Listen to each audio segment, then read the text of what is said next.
A stripped screw can ruin a home project, so it's important to know different ways that you can remove them. Well, there are 6 methods that I've generally found or used myself to remove these screws, and in this video we are going to try all 6 of them. And it all starts with the rubber band. Yes, the rubber band. But before we jump into the rubber bands, let's set up our test. I've selected 3 different types of screws to test with.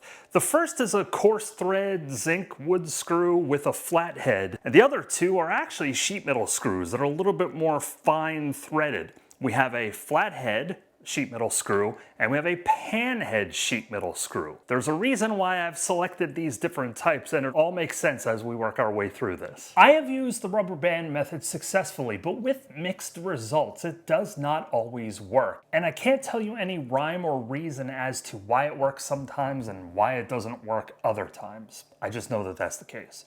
But what I have learned over the years is if you have wide rubber bands, they work the best. I don't really have wide rubber bands today, so I'm going to show you what to do if you don't.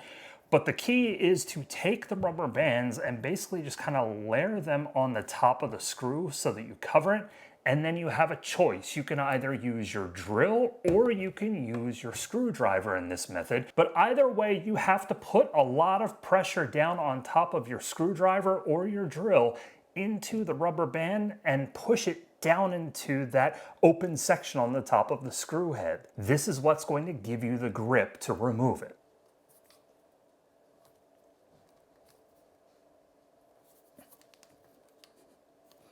Oh, it's moving a little bit. Here, let's try the drill.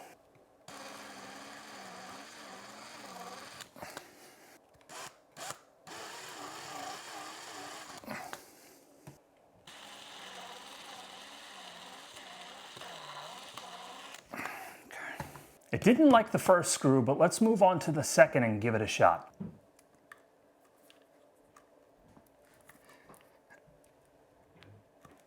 I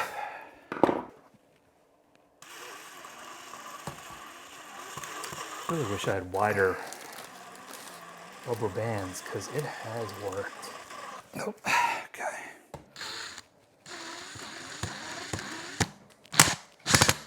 Nope, that didn't work.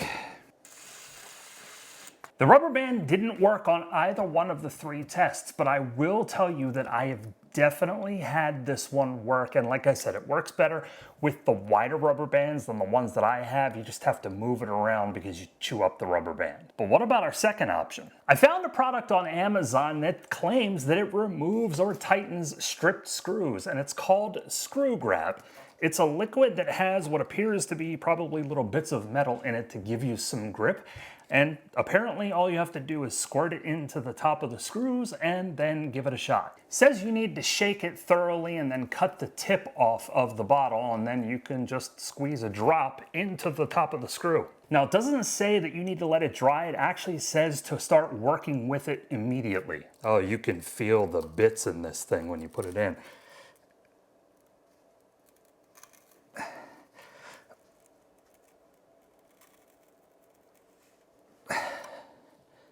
It's not really working. Let's see. Put it back in, try the drill.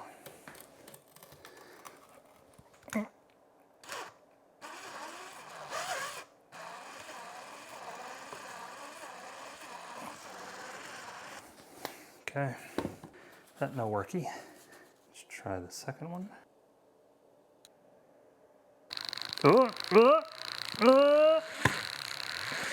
It started to move.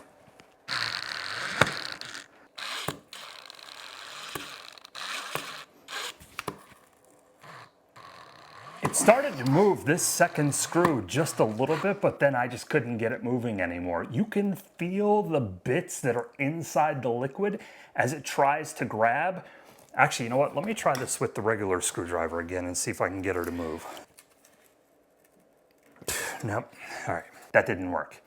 All right, let's go to the last one.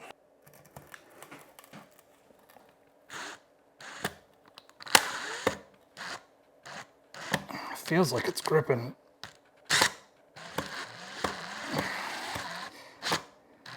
That's not gripping at all. The screw grab didn't pull any of the screws out. I will tell you though that I did feel like I was getting more grip than I did with the rubber bands in trying to remove each one of these. That pan head screw, it did feel like this baby was gonna start to come out. It did move for sure. I just couldn't get it past that initial point.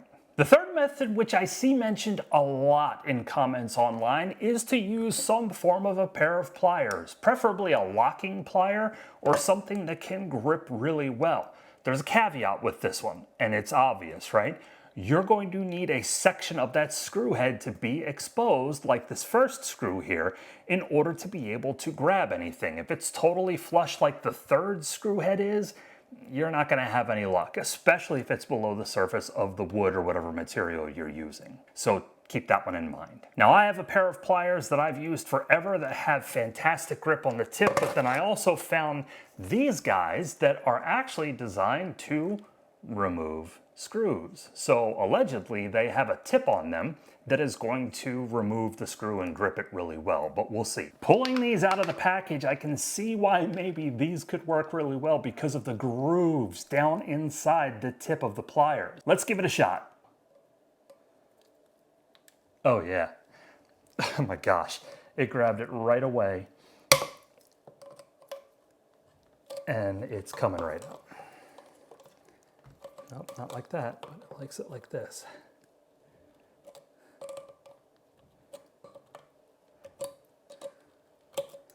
And at this point, you know, I've got these guys.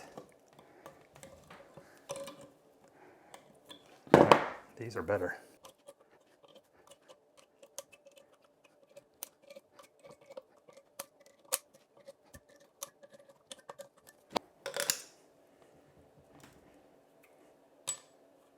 Well, that worked extremely well. I'm kind of shocked. All right, so let's try the other two. Actually, let's try these first.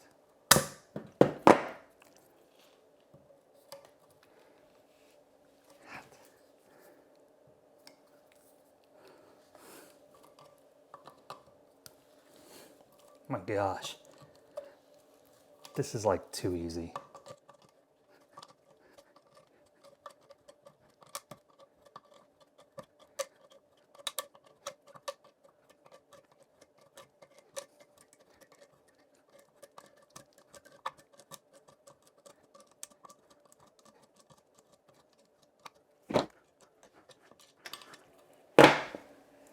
Got it.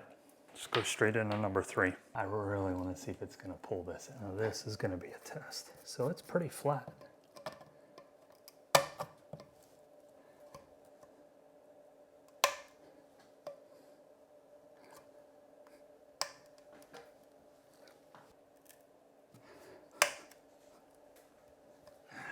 Can't get it.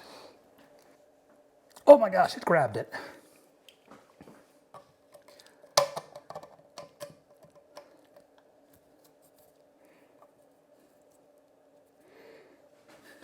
Holy crap.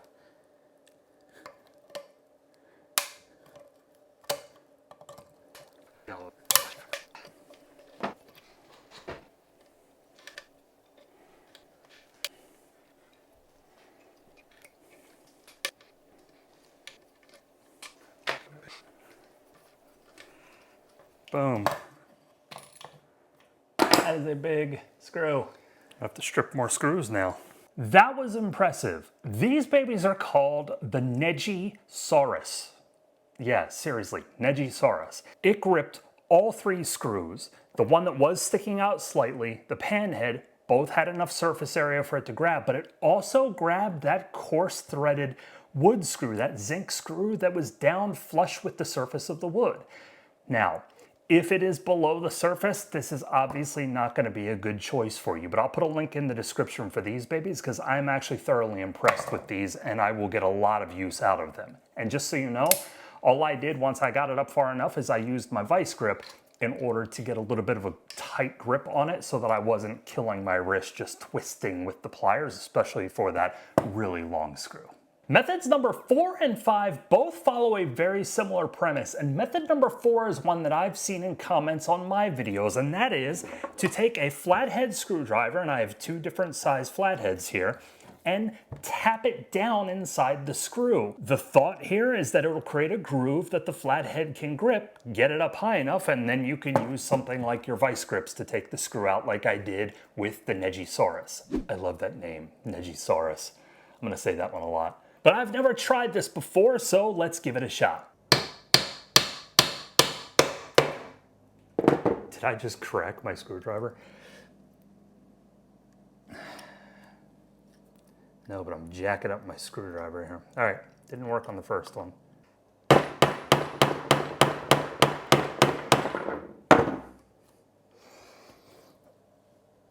Oh, it's moving.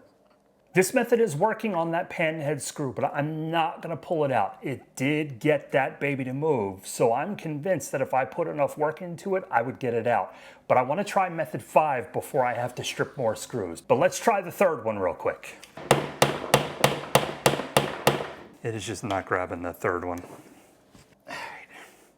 This method appears to be working on the panhead. It was moving it, but I stopped because I want to try method 5 on all 3 screws before I have to go stripping screws again, because it's very similar to that exact same approach. And method number 5 is to use a tool like a Dremel and to cut a slot into the top of the screw. This does come with a precaution, because if you have a screw that is recessed underneath the surface of the material that it's in, you're really gonna have to be careful with this one so that you don't ruin the material and you only hit the screw. But we're gonna try it on all 3.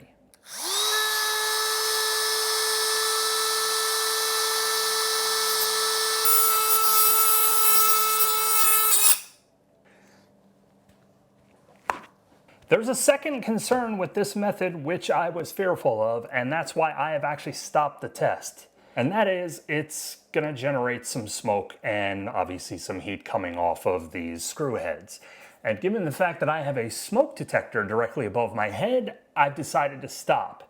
And the reason is, I know I can get that to move if I continue working on it. So if you're indoors working on a project, just be careful of that. You'll also want to manage the sparks flying off. You don't want it to be near anything highly flammable.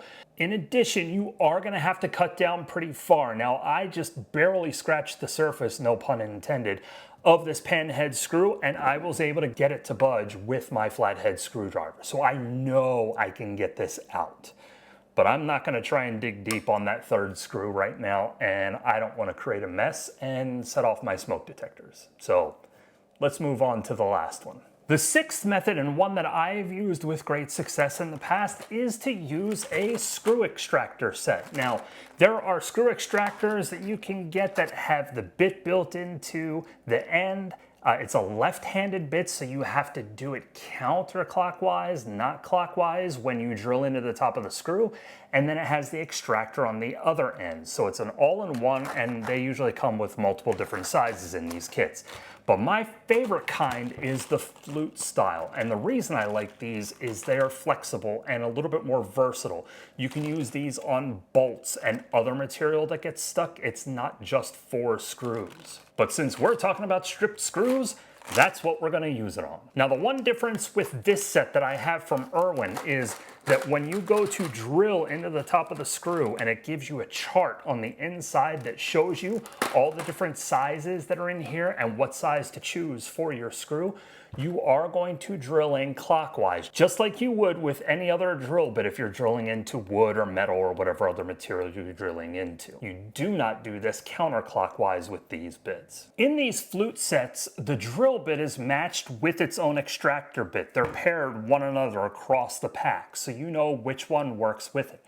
When you're choosing which one to use, you want to choose the one that's actually going to give you the best drill down inside the screw. You don't want it to be too big. You can start small and work your way up as well if you're not 100% certain which is going to be best. But the process starts by drilling the material out of the top of the screw.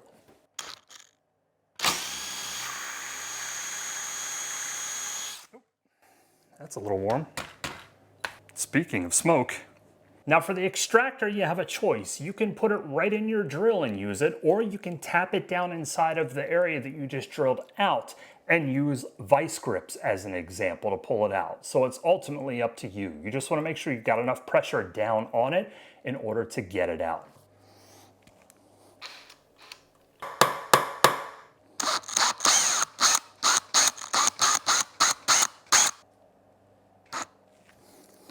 Oh, I just broke it off. Well, you want to be careful to not do what I just did, which is I chose the wrong drill bit and I broke the screw head off. So that is not going to come out right now.